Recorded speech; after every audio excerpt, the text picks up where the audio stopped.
पिछले दिनों जमीन कब्जे की शिकायत को लेकर पुलिस थाना बाणगंगा की टीम जसराज मेहता के घर नोटिस तामील करने पहुंची थी। इस दौरान जसराज मेहता द्वारा पुलिस पर गंभीर आरोप लगाए गए, जिसके बाद मामला चर्चा में आ गया। वहीं अब जमीन मालिकों ने सामने आकर मेहता पर फर्जी प्लॉट बेचने और गरीब लोगों के साथ धोखाधड़ी करने के आरोप लगाए हैं। जानकारी के अनुसार नंदबाग कॉलोनी में कुछ दिन पहले फर्जी प्लांटिंग का मामला सामने आया था। जमीन मालिक संदीप यादव और महेंद्र सिंह का आरोप है कि जसराज मेहता ने कथित रूप से कब्जा कर कई प्लॉट बेच दिए और कुछ मामलों में फर्जी नोटरी के जरिए गरीब लोगों को प्लॉट थमा दिए। जमीन मालिकों का कहना है कि जब उन्होंने अपने प्लॉट वापस मांगने के लिए जसराज मेहता से संपर्क किया तो उन्हें जल्द प्लॉट लौटाने का आश्वासन दिया गया, लेकिन अब तक ना प्लॉट वापस किए गए और ना ही पैसे लौटाए गए। संदीप यादव ने बताया कि मामले की शिकायत कलेक्टर कार्यालय, तहसीलदार, एसडीएम और पटवारी तक जा चुकी है। अधिकारियों ने मौके पर पहुंचकर जांच भी की और जमीन मालिकों के पक्ष में कार्रवाई का भरोसा दिया, लेकिन अब तक कोई समाधान नहीं निकल पाया है। उन्होंने आरोप लगाया कि राजनीतिक संरक्षण के चलते कार्रवाई प्रभावित हो रही है। वहीं संदीप यादव ने पुलिस प्रशासन का समर्थन करते हुए कहा कि थाना बाणगंगा पुलिस केवल नोटिस तामील कराने गई थी, जबकि जसराज मेहता द्वारा पुलिस पर लगाए गए आरोप पूरी तरह निराधार और झूठे हैं। उन्होंने पूरे मामले की निष्पक्ष जांच की मांग की है। इस संबंध में थाना प्रभारी सियाराम गुर्जर से चर्चा की गई तो उन्होंने कहा कि पुलिस हमेशा निष्पक्ष और ईमानदारी से कार्य करती है तथा किसी भी दबाव में काम नहीं करती है। थाना प्रभारी ने बताया कि सोशल मीडिया पर वायरल वीडियो और लगाए गए आरोपों की जांच की जा रही है। जांच पूरी होने के बाद सच्चाई सामने आ जाएगी। यदि किसी व्यक्ति द्वारा गलत अफवाह फैलाने या झूठे आरोप लगाने की पुष्टि होती है तो संबंधित के खिलाफ वैधानिक कार्रवाई की जाएगी।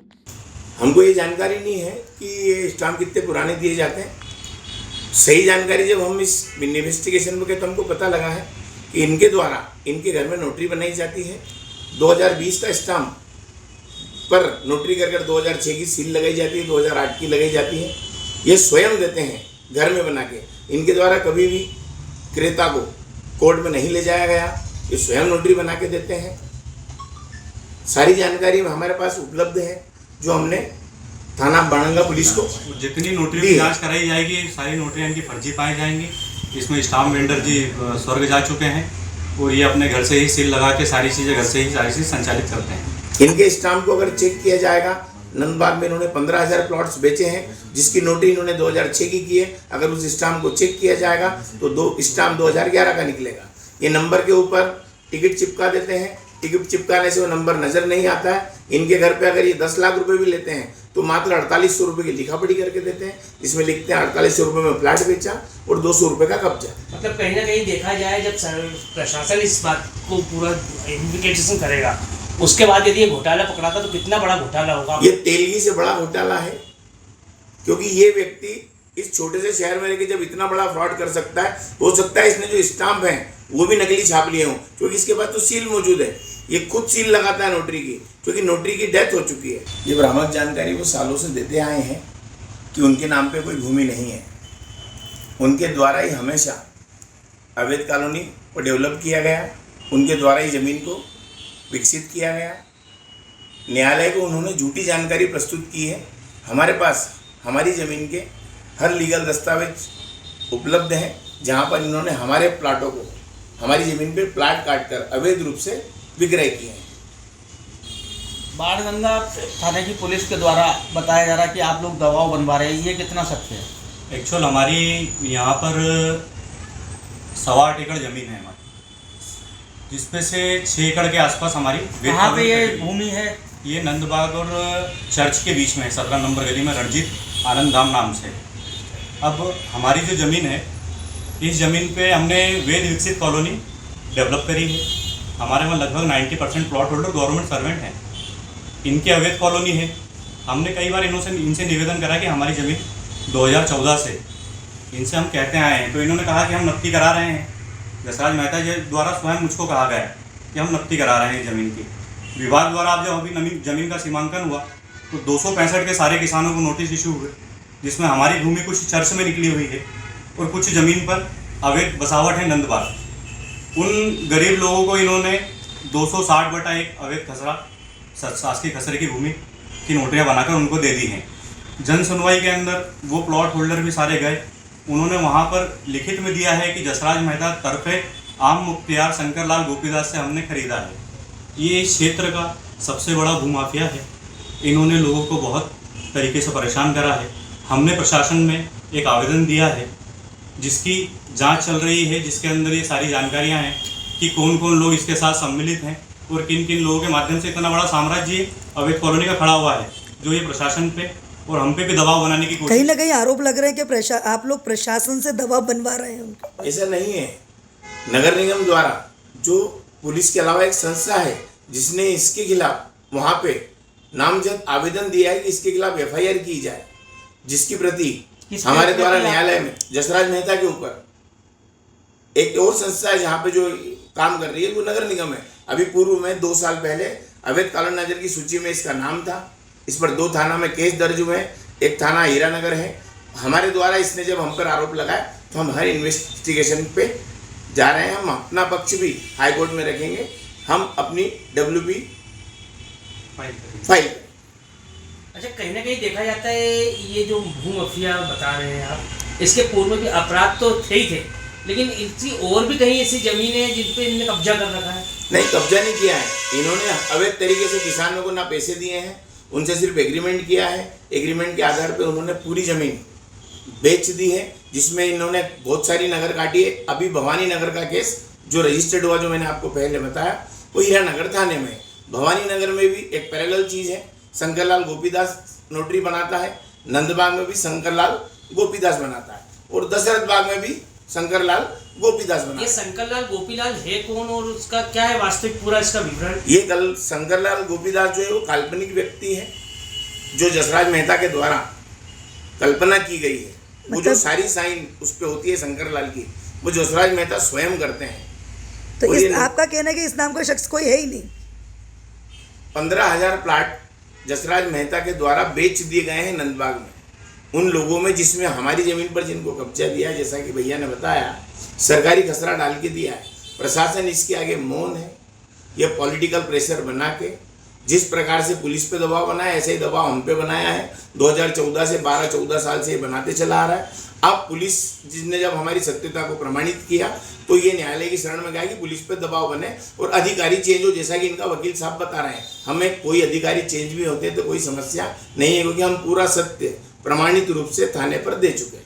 अच्छा, ये अपने आप को किसान बता रहे हैं, जबकि एक कॉलोनी नाइजर है जो फर्जी कॉलोनी काटते, तो कहाँ तक सत्यता है कि ये किसान व्यक्ति है? सर, सबसे पहली बात जो इसके अंदर इनकी जो धर्मपत्नी है यशोदा मेहता जी, हमारी कॉलोनी पे जो अवैध बसावट है नंदबाग में, वो जसराज मेहता जी और यशोदा जी ने स्वयं रुपए प्राप्त करे हैं।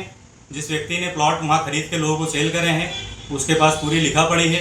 वो लिखा पड़ी भी थाने पे प्रस्तुत कर दी गई है, जिसमें जसराज मेहता जी घर पे नहीं रहते थे तो उनकी मिसेज पैसे लेती थी और वो प्राप्ति उस पर साइन करके देती थी। जब जसराज मेहता जी वहाँ पे रहते थे तो वो स्वयं उस पर प्राप्ति करके देते हैं।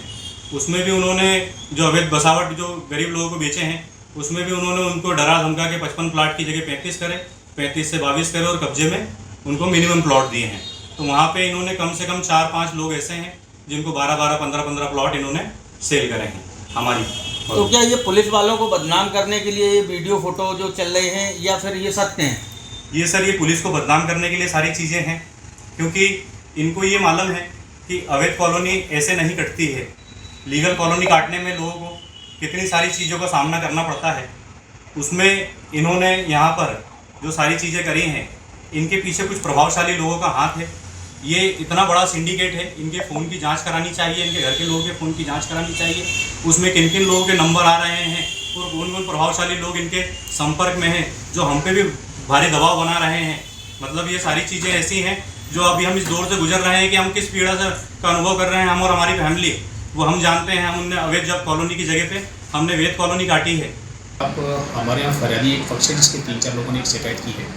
इसमें उनका दावा है कि उनकी ज़मीन वहाँ पर जो उनके नाम से है और वो उसके स्वामी है, उसमें से करीब 17 प्लॉट जसराज मेहता द्वारा अन्य लोगों को बेच दिए गए हैं। ये शिकायत प्राप्त होने के पश्चात शिकायत की थाना बाणगंगा द्वारा जांच की जा रही थी और जांच के दौरान ही पुलिस द्वारा जो अनावेदक है जसराज मेहता, उसको नोटिस जारी किए गए थे। नोटिस तामील कराने हेतु पुलिस वहाँ पहुँची थी और उसके बाद उपस्थित नहीं हुआ है, तो लेकिन उसमें अभी जांच जारी है। और इसमें जो पुलिस को अनावेदक को परेशान करने के संबंध में बताया गया वो पूर्णतः सत्य है। वह जांच की प्रक्रिया है कि हम किसी व्यक्ति को पहले नोटिस दे करके उसका पक्ष प्रस्तुत करने के लिए अवसर देते हैं और उस अवसर देने के लिए और उसका बयान लेने के लिए हमने नोटिस जारी किया था। सर, ये जसराज मेहता पूर्व में भी कॉलोनी के मामलों में बंद हुआ है और थाना बाड़ंगा में भी इसके कई रिकॉर्डिंग है। हाँ, जसराज मेहता का जो अभी तक पता चला है कि बाणगंगा में एक अवैध कॉलोनी काटने के लिए नगर निगम के द्वारा जांच करने के पश्चात एक मुकदमा दर्ज कराया था, एक हीरानगर में कराया था और अन्य अपराधों की जानकारी कुछ लोग दे रहे हैं तो उसकी जल्दी जुटाई जा रही है। पूर्व में इनके द्वारा ऐसी शिकायतें प्राप्त हुई हैं कि इनके द्वारा अवैध रूप से सरकारी जगह पर या दूसरों की जगह पर प्लॉट काट के और बेच दिए गए थे और वो अवैध तरीके से बेचे गए हैं नोटरी के आधार पर। जिस तरीके से बताया जा रहा है कि पुलिस उसके घर में घुसी थी, जबकि वीडियो में क्लियर दिख रहा है पुलिस उसके घर के सामने थी, अंदर नहीं घुसी थी। हाँ, घर में नहीं घुसी थी। एक्चुअली में उसको नोटिस तामील ही कराना था, कोई अभी ऐसा भी अपराध दर्ज भी नहीं हुआ है और शिकायत जांच में उसको अवसर दिया जाना था। उसके पास क्या डॉक्यूमेंट है, उनको क्या कहना है इस संबंध में, तो केवल नोटिस तामील करने गई थी। उसके घर के सामने से आवाज़ करा के उसको बुलाया गया था। जब कोई नहीं मिला तो पुलिस बाद में वापस आ गई थी। आपका 15 से 20 साल पुराना बता रहे हैं जमीनी विवाद है। ये बाणगंगा क्षेत्र में लगातार जमीनी विवाद चलते रहते हैं, उसमें आपस में इनकी बातचीत नोटरी के आधार पर और दूसरी चीज़ चलती रहती है। जब अनावेदक पक्ष को और आवेदक पक्ष को दोनों पे कोई निर्णय नहीं निकल पाता है तो पुलिस के शरण में लोग आते हैं और पुलिस को शिकायत करते हैं और पुलिस उसकी जांच करती है। कई मामले बहुत पुराने होते हैं, कुछ मामलों में नोटरियाँ पुरानी होती हैं लेकिन लोगों का कहना होता है कि ये सौदे हुए बिल्कुल नए हैं। तो इन सब की जाँच करने के पश्चात ही तथ्यात्मक जो प्राप्त होगा रिपोर्ट को सादर करेंगे। जसराज मेहता का कहना है कि उसने कई बार रिपोर्ट की कॉपी मांगी लेकिन उसको दी नहीं। हमने नोटिस दे रहे हैं, उसमें स्पष्ट लिख रहे हैं कि इन व्यक्तियों द्वारा शिकायत की गई है और शिकायत की जांच के दौरान वो यदि शिकायत की कॉपी मांगते हैं तो वो हम जो शिकायत में जो आरोप आवेदक पक्ष ने लगाए हैं वो हम उनको देते हैं। यदि शिकायत पूरी कॉपी अभी मांग रहे हैं तो अभी तो शिकायत जाँच के दौरान है, उस समय डॉक्यूमेंट ऐसे नहीं दिए जाते हैं। यदि शिकायत जाँच पूरी हो जाएगी तो वो मांगे तो दी जाएगी। कहीं ना कहीं उनको बताया जा रहा है कि प्रशासन द्वारा उन पर दबाव बनाया जा रहा है, कितनी सच्चाई है? नहीं, ये सच नहीं है, दबाव नहीं बनाया जा रहा, बल्कि उनके द्वारा ही प्रशासन पर दबाव बनाने की नीयत से ये शिकायत की है। क्योंकि सामान्य तौर पे अनावेदक पक्ष को बुलाया जाता है तो वो उपस्थित होते हैं, अपना पक्ष रखते हैं और जो सच्चाई होती है वो सामने आती है। अच्छा, ये जो खबर चली थी ये बिल्कुल निराधार असत्य है? यस, ये इसमें कोई किसी प्रकार की सत्यता नहीं है। ये तो केवल कई बार अनावेदक पक्ष जो ज़्यादा तेज और चालाक होते हैं वो पुलिस पर दबाव बनाने की नीयत से इस प्रकार की शिकायतें चलवाते हैं और लेकिन जो सच्चाई है वो सामने चूँकि स्पष्ट है, हमारे द्वारा नोटिस दिया गया था और अभी भी वो चाहे तो अपना पक्ष रखें, उनके पास जो भी तथ्यात्मक जानकारी वो प्रस्तुत करें और शिकायत में से। इंदौर से संवाददाता कमलेश मौर्य की रिपोर्ट।